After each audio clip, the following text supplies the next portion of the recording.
Okay. And so at the institution level, the unit that is providing the service would come up with a proposal for price adjustment based on their input costs, the cost of providing the service. And then this would then go to the head of that department, who will then pass it on to the Director of Medical Affairs, who also scrutinizes further, make sure that it is reasonable, and then it comes to a Chief Executive who will discuss with the finance central management. And then once that is done, then the proposal was then forwarded to Parliament through the Ministry of Health and Ministry of Finance for approval. And it's only when this has been approved that the institution can then apply those charges. But in this case, what happened was that the proposal was on its way to central management, but had not even got to central management when there was a jumping of the gun and somebody put up a notice prematurely. And so when this was noticed, a directive was issued from the Director of Medical Affairs to the department to ask them to suspend and stop immediately, revert to the old price regime till the new one is approved. The people who are paid, what happens to them? They're 765. And that's what you need to understand the situation. These are chronic dialysis patients. They come to the unit regularly, week on week. So it is just a question of offsetting what they paid against in the next session. So this is so for us it is a simple in terms of there's no need to, because these are patients who are using the unit regularly. So that's Dr. Opoku-Ware there. Now, responding to these questions about what exactly happened that led to this 765 CDs, which the hospital says wasn't approved, but yet patients were charged with that. How come? I have been joined, let me acknowledge the presence of Kwame Sapong. He is a CDD fellow and also a health systems analyst with international repute. I thank you so much, Mr. Sapong, for joining us here on Key Point. Good morning. Good morning. Now, when you saw this and the reaction from the institution that was reported to have charged these fees, the CEO says, well, it was a decision that was taken by a staff to just print this notice and paste it at the entrance of the renal dialysis unit. And patients who saw this, about 6 of them went ahead to pay before the public even got notice of and raised that concern. What does this tell you? You see, thanks so much, and good morning to panelists as well. I find the whole thing laughing. And ordinarily, as someone who deals in the health space, I shouldn't be laughing at a matter as serious as this, but I'll tell you why I find it laughing. You see, people don't just get charged monies in Ghana willy-nilly. If you look at the receipts critically, and I think, Alfred, you have seen them, you would realize that a lot of the receipts have bank stamps on them. Am I wrong? The monies were received at banks. Secondly, there should have been a directive from the finance department for those monies to be collected, because they were being collected into the accounts of Kolegu Teaching Hospital. Now the chief executive tells me, and you, and every Ghanaian, that these monies were collected on the whims and caprices of an individual staff member who just put a notice up at the renal unit. And this notice was seen by patients who, in an era where people are constrained financially, just went on to pay. And when the money started hitting the accounts of the Kolegu Teaching Hospital, They didn't realize because it says clearly on the receipts dialysis. So there should be a cost center for those monies to be paid. Just watch and see. We watch and see. I will drive and tap with that. They didn't realize that they were receiving those monies until there was public outcry. For me, that is too much of a fine story for a public office holder to be telling us all. It just doesn't add up. And I remember that as I started seeing the receipts, one thing hit me. Even on the day that the chief executive of Kolebu was speaking and said that it was an error that had been collected, I've seen receipts on that day that were collected from patients. So what was he then telling us? Was he out there to do a public relations exercise without instructing that the money should no longer be collected? Does that even add up? And you see, Alfred, when I started seeing the receipts yesterday, I made a post on Facebook and I said, are we getting into a stage where when something comes into the public domain, we almost certainly believe that public office holders more than likely would gaslight us or lie to us? That shouldn't be the case. We should expect that public office holders will be contrite and they would own up when things go wrong. Because for everyone, things go wrong. For all of us, things will go wrong when you are put in a position of trust. The beauty of being in a position of trust is when things go wrong, you own up, you accept responsibility, and you rectify them. But when you try to put the blame at the doorstep of someone else, when all the information coming out points to the fact that this could not have happened based on the whims and caprices of someone in the renal unit, it makes a joke of your leadership. And at that point, for me, we should start asking questions of the chief executive as to whether his position has become untenable. Yeah. The chief executive, so he should be asked questions about his position. Yeah, I agree with you. Alfred, I can't hear you properly. I was saying that you, in your view, the chief executive of Kolebu should be answering questions. Exactly, because unless the panelists there have not run multifunctional institutions before, which I know most of them have run because we all work in teams, they would know that this cannot happen because there's a finance component, there's a finance person who was accepting these monies through a bank. So that person should have given instruction for those monies to be received. There's also the unexplained part where on the 28th, when the chief executive was speaking, monies were still being collected. At the moment, you are saying that there are just 6 people. I disagree. There are 6 receipts so far. There may be people who've paid that we are not aware of. And for me, that raises questions. So yes, the good chief executive should be answering very serious questions. And we shouldn't just accept his explanation, hook, line, and sinker. It does not suffice that it says there is a structure that this goes through. And the fact that, and this is what he told me during the week when I spoke to him, that this decision was a proposal and it was going through a certain process.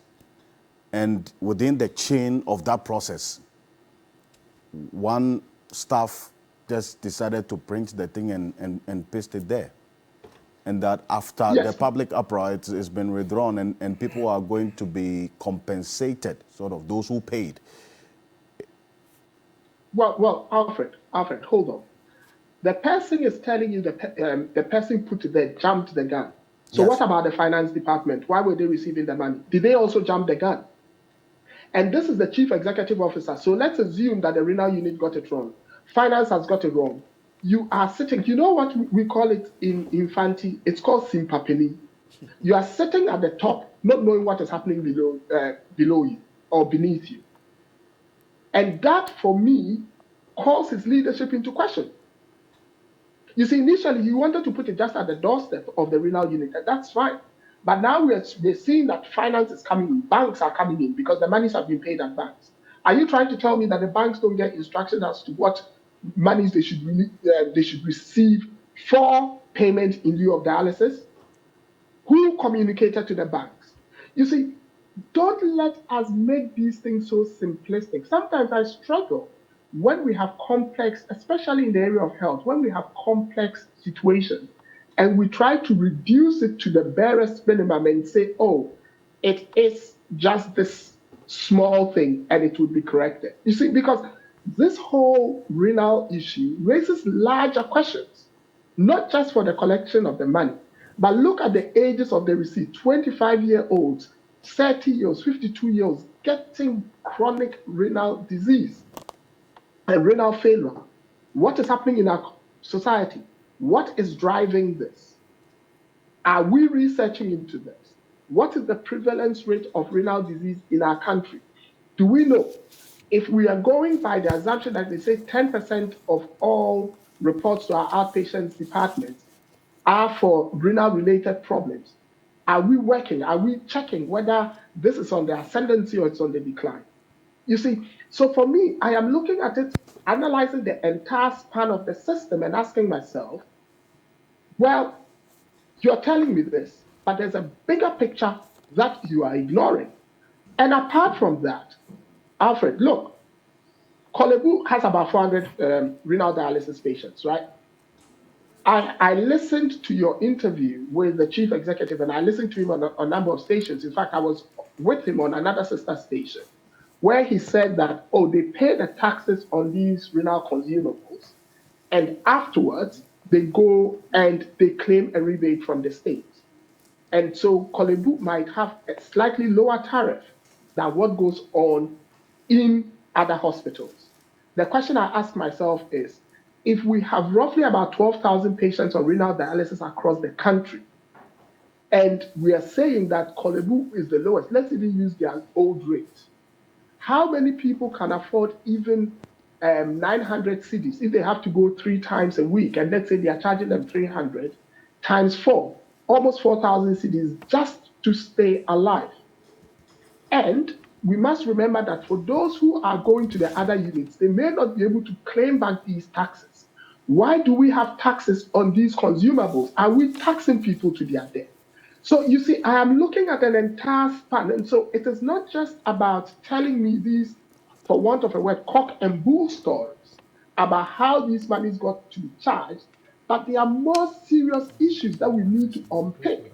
We need to ask ourselves, this whole issue went to cabinet because taxes just don't appear in budgets or in parliament.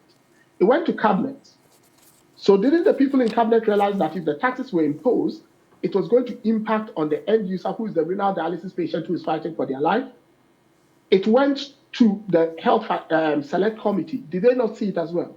It went to the floor of parliament. Did they not see it as well? So it seems to me the Ministry of Health and all the advisors in the ministry are technocrats. Did they all not see that this was a problem waiting to happen? It seems to me that this Kolebu thing has brought to the fore that all the safeguards in our health system that were supposed to keep patients safe failed. And that for me is a huge problem because you must remember that renal dialysis is not covered by the NHIS. True.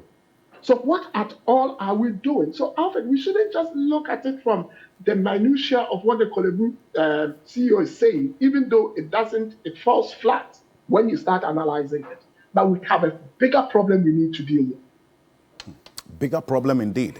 And I'm going to come back to you on this. And Honorable Dafeamikwa, so you see, this issue that happened at the Kolebu Teaching Hospital, even though the CEO has come to give some explanation, which Mr. Sapon believes, in fact, he's not alone in this. A number of people have made a strong argument that the CEO, has a lot more questions to answer as to how some fees that were not approved were actually charged, which we've been putting receipts of some persons who paid, who've sent it to us on the screen, and you'll be seeing it as we go on again. And it didn't come through Parliament, did it? Now, let me say this. We are in the process of reviewing the Fees and Charges Act passed 5 years ago. It's such a voluminous document. You can imagine every state institution, the scale of fees being reviewed. The Subsidiary Legislation Committee is now seized with that work. We did some work about a month ago.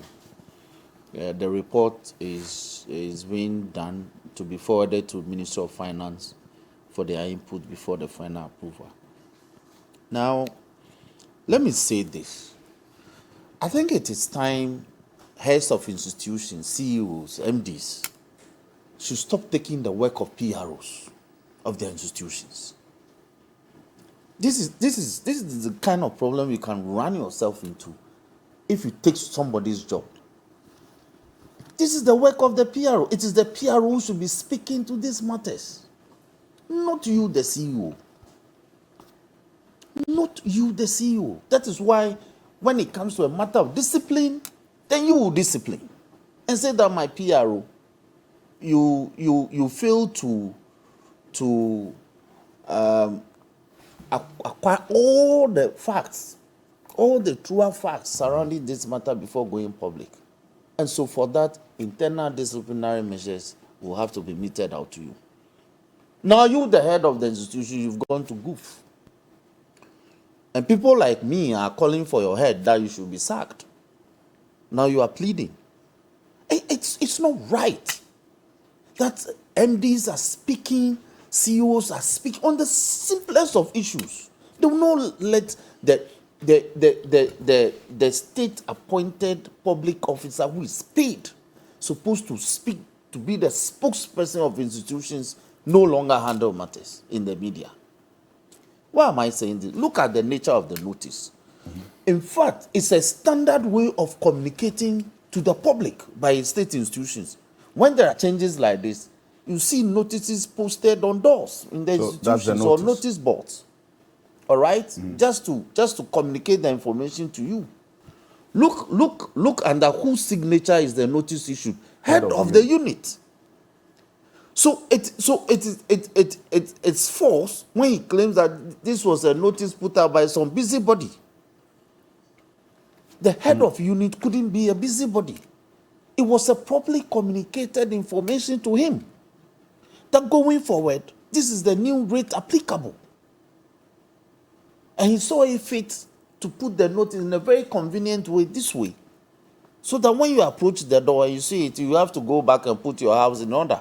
If you had come with 380, you have to go and put your house in order and come with 765. Mm-hmm. So the CEO for me has a problem there. Then two, I agree that as a nation, it is time we have a medical fund, a national medical fund. Look, where I sit, I receive a lot. Even this morning, I got a text message from somebody who's been hospitalized and is kidney treatment, and he wants support. We receive messages for cardiac treatment. We receive messages for surgeries, sometimes brain tumors, or some tumor of some sort. Because the state has not made provision for those category of medical conditions to be absorbed. No, you agree. You understand me? So I made the point when Joy FM, permit me, when Joy 2 years ago showed a documentary regarding some persons who have had to come to the media and run campaigns. You know, people have made it a career now. They'll run a campaign for you. They raise the funds. They take a percentage. That matter came to Parliament. Somebody brought his condition. Somebody took it up, ran the media campaign, did the fundraising. And the person took like 50% of the money he raised. 50%? Yes, it came to Parliament. The person came to us in Parliament to intervene. The person eventually paid half of what he took. So out of 100%, person eventually took 25% because he labeled all manner of expenses he had incurred. It's understandable, but it tells you that as a people, these conditions are becoming predominant as part of our healthcare delivery system. So I think that we need a national medical fund. It is not beyond us. Or Alternatively, we amend the National Health Insurance Act to include, because there's a fund in there, to include the health conditions that the fund will cater for. Because these are special categories and they used to be rare, but now they are becoming common. Children. Look, on the receipt, there's a category where they say where the dialysis is in respect of somebody who is more than 12 years, which suggests that there are less than 12-year-olds who are being treated for dialysis. Less than 12-year-olds. Because of the kind of food we eat now, kind of chemicals we are drinking now, and all. Right. So, my problem is, don't speak to matters if you are not fully seized with the facts. Right. That's my point with the CEO. Indeed. But moving away from there, as a people, up? this should wake us up. That what can we do? So, as a member of parliament, maybe I may need a couple of my friends, colleagues in parliament. We can bring a private members bill to set up a national medical fund. National medical fund. We need a national medical fund so that when these matters happen, the people can apply. You see, in fact, it's the hospitals that have to be applying to the fund to enable them undertake the treatment. It may not even have to be the patient. It has to be the hospitals who are seized with the patient, where the patient has gone to for treatment. They will have to apply to the fund that within this first quarter, we have received this number of patients that have come for treatment and then this number of conditions. So this is the bill. Then the National Medical Fund will come in. We need it. Well, Matibebo, it's a call you support, this National Medical Fund, especially because of how people are being priced out of getting access to quality health care. Good. So maybe I have to interrogate it further to be able to understand, then I can lend support or otherwise. So then it means that we are accepting that the NHIS is not the way to go. Maybe it has to be improved. I think that the call is in the NHIS Act is that it doesn't cover this category of medical conditions that are becoming more common. So can we then increase, open it up? Yes, I said so. That alternatively, that we may have to amend the Act to factor in the so careful. So that the structures don't become too many. Duplicitous. Elsewhere, you hear them in the US, they have what they call Paper Reduction Act. They try to reduce this burdensome past the too many queues and all that. So you try to simplify. So if we can improve the NHIS system, that should be easier because we've dealt with it over. Right now it's over 2 decades, right, from Kufuor's time. So by and large, we should be able to improve it. Just like in the US, they had Obamacare. You see that they tried to strike it down. The Supreme Court said no, they will not strike it down, rather improve it, right?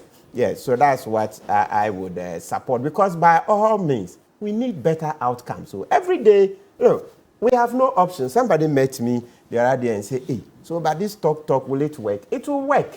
The more we talk, then the more, at least, generally, as we name and shame politicians, which Dennis doesn't like, that's the only way we'll get them to act. Because it's a lot more about how it is done. So that's what the consensus is. You say I shouldn't talk. You're closer to him. Yeah, you are the one who says, no, I should stop hitting at this. I already said, I said, stop making a logical, substantiated. Every day we come here, it's because of poor governance. Every day. So there's nothing else. We don't have conversations because of poor governance.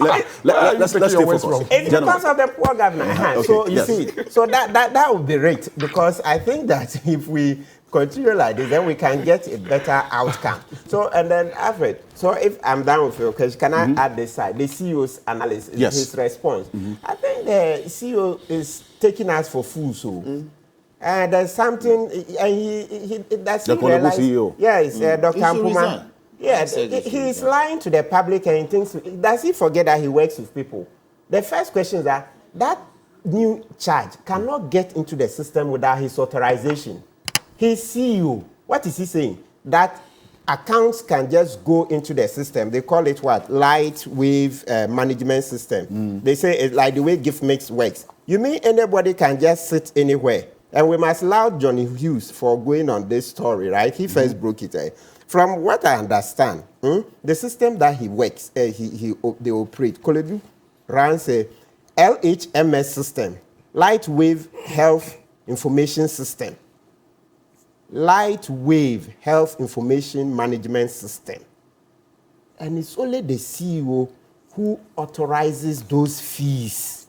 Please, what's the CEO saying? You should come again. That account alone can sit down. Today, this particular fee is increased. Is that what he's saying? No, clearly. No, he's lying to us. No, he should. So because of that, I will support Honorable Dafiame. Just come out and say, oh, we made a mistake. We are sorry. We've reversed it. Then now he's saying they've told the department to reverse and what. What's Dr. Ampuma saying? That he is not aware. I'm challenging Dr. Ampuma that if he doesn't approve any increment, it can't go onto the Light Wave Health Management System. It can't go there. He should come out and tell us.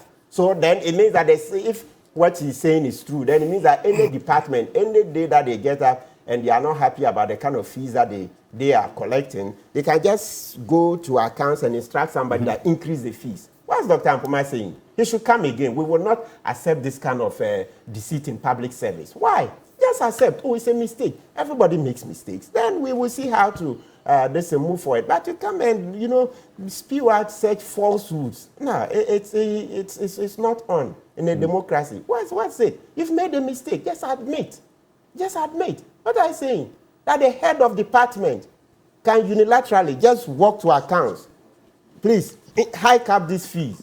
Double it. And then pro tanto is done.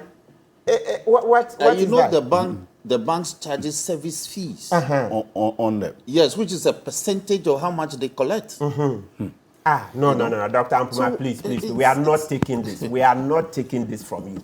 Come again. Just come and say, look, all these things, we are sorry. That's how come, you see, the PRO. Right. So, Honorable Dafiame, you brought in the PRO first. Yes. When Mustafa Salifu came, he said, yes, they had to increase. He was very ebullient on it, down-hole. It had to increase. Otherwise, so he spoke. Then when the heat came, the CEO now came back and sought to justify. Is he even just? No, he's now backtracking. Yes. Okay. He's now backtracking. So who gave Mustafa Salifu the information to speak? Who gave him? So Ampuma, listen, we can't run an institution like that. When you do that, you lose integrity. This thing come back again. Don't forget, you work with people there. You are not the only worker there. So people know how the system works. And I have it on authority that if Dr. Ampuma, you don't authorize any increment, it cannot go into the LHMS system, which works like gift mix. Is that how we? I also want to hear from the head of unit whether it is true that he was a busybody. He did this on his own. Mr. Sapong, in a minute, you see, even if we're talking about this being captured under, Mr. Sapong, if you can hear me, if we're talking about, Dr. Sapong, can you hear me? Yeah, I can hear you. We're talking about this being absorbed under the NHIS. There are regions where there are no dialysis machines and so on. So what should be the way forward in improving the systems as a result of this, so that after this, some tangible interventions will be put in place for persons living with kidney diseases? Alfred, thanks. You see, there are two things here. I'm quite sure you have the last speech I gave at the British Council Hall over a week ago. I keep telling people we should stop firefighting. We shouldn't treat this dialysis issue as an isolation. As I'm speaking to you now, I am aware that chemotherapy has also increased in Colin. It's gone up by about 75%. And so there are underlying issues around inflation, around exchange rate pressures, because we import all these products. And as a pharmacist, fundamentally, I know how drugs move in international commerce and the impact, all these parameters, exchange rates, bank charges have on it. So without limiting it to the dialysis or renal disease, we need to have an honest conversation around our healthcare system, starting from preventative measures. Because no health system should be designed such that at the point of treatment, people suffer. A health system should be designed to keep the population as healthy for as long as possible. Okay. If you look at, let me just finish it this way. If you look at the Health Sector Program of Works document published by the Ministry of Health, you'd realize that our outpatient per capita, which is the number of times the average Ghanaian visits a clinician, is very low. It's one of the lowest in the world. That needs to increase. So we need to be doing things like medical checkups so that diseases can be picked early at the outset. These are the things that we need to be having honest conversations from. And finally, I didn't want to talk about the system that they operate, but Martin has said it. And since Martin has said it, I'll say my 2 pence. The only person who can approve anything going on to that system is the chief executive officer. And I didn't want to say it in so many words. But now that we know that, and I didn't want to say lie, but Honorable Dafiameko and Martin have virtually gone around it and said it. Now that we know that he's been disingenuous to the Ghanaians, thinking that we do not know the system that he runs, the bigger question we should ask ourselves is, has his position become untenable? Because if we allow public office holders to come and gaslight us with a straight face, and then come and beg us, like Honorable Dafiam was saying, and we accept it, we denigrate public service. And we shouldn't be seen as denigrating public service. And that's how I'll leave it. Indeed. Dr. Kwame Sapon-Siedu, I appreciate you on this. Thank you. Thank you so much for joining us with your thoughts on this very, very crucial issue. We all know, and Sasanti, go I come to you, Dennis. Dr. Sasanti, on this, because people we know who are living with kidney disease at various levels of severity and the realities that they are faced with as well. Hearing this week and the explanation, will also support the calls for a lot more interrogation beyond what the CEO has said? Certainly so. You can manage public office and then come and then create problems like this and you get away with it. No, it doesn't work that way. Because for institutions such as Kolebu and all that, there are systems that are put in place to work and produce results. So if you have a problem like this, then it brings to the fore that there is a problem with the whole system that you need to take a second look if you really want to do a good job. And so that is the first port of call. Then it also brings to attention that problem of institutions. And in political science, when we talk about institutions, we are talking about rules, laws, procedures, and the rest. Are they following the right procedures? Because how do you get this fee into the system without proper procedure being followed? It tells you that there is institutional breakdown, all right? And this ought to be dealt with. And by extension, you know that all these things, you need approval from what? The lawmaking body. Has it been followed and all that? You see, public office holders, you operate on a certain principle of impartiality and, those things, which is captured in Latin expression, sine ira estudio. Without passion, without hatred, without affection. You do according to the rules of the game. Once you go against it, I'm afraid you need to be brought to book. Otherwise, you create you open the floodgates for others to follow. You embolden them and all that. These are serious issues that we need to really reflect on soberly.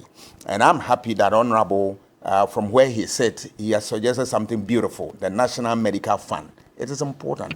Look at a lot of things we waste resources on. Is it not possible that they can, charge Ghanaians, 1 CD or something that will all contribute to such a good cause, isn't it? You don't know where you'll be a patient to that place. So we need to be up and doing, be proactive, and then look at this issue and deal with it head on. This is not to say that we hate anybody or we are against anybody. We want systems to work. Once systems are solid, institutions are solid, you don't need a strong man. You don't need a strong man. The system will work. Thank you. And